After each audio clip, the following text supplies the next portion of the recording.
I just basically like to say, stop copying your competitors because they don't know what they're doing either. But what happens is people get into an industry and they look and they go, right, well, let's have a look what the competitors are doing. If you look what banks have for first-time buyers, you'll have a couple of younger people sat on the floor of a new house by some cardboard boxes, looking at all smiley, clinking a glass of champagne together or something like that. How do you stand out in that market? What differentiates you? What Google and digital is doing to us is making lots of things an FMCG world, fast-moving consumer goods. You go into the supermarket, you want to buy a cereal, all the cereals are next to each other. They all look identical. The supermarket then copies your branding, copies your colours, sticks their own product in at half the price in a better shelf position, and you've got to stand out somewhere. Right? So how do you stand out? You either cut your prices or you invest in your brand. So you walk in and you go, oh, Kellogg's, I want them.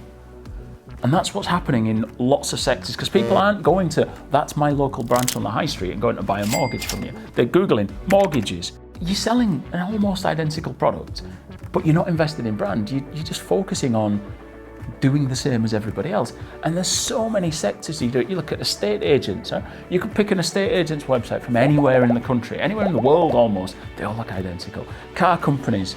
At least car companies' products look different, so they differentiate that way a little bit. But all their ads are cars driving uphill through rugged mountain scenes. That's it. That's what they all look like. And then people go, oh, we're disrupting. You're not disrupting. You're doing the same as everybody else. You've just changed the picture. Go back to financial services. That's where these brands like Monzo and Tide are coming in and are genuinely disrupted. Disclaimer, I have appeared in a Tide ad. We're not going to have a branch network. We're going to have these apps that are miles in front of everyone else in terms of functionality and what you can do. And we focus on this narrow, inch wide, mile deep. And they do it really, really well.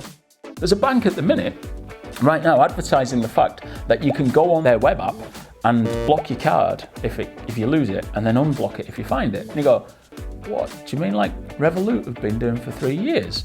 Well done. And then we go, oh, we're disrupting the financial services. No, you've been disrupted by other people already. But they say good is the enemy of great, right? And banks make, generally speaking, more money than God, right? They just make stacks of cash. They've all been walloped for mis-selling PPI, fined billions. When you look at the balance sheets, they've still got loads of money. But there's a point, and the line that I read once was gradually and then suddenly. And that's how real disruption happens. You look at the banks and they go, there's nothing to worry about. 100,000 customers, so what? We've got 5 million.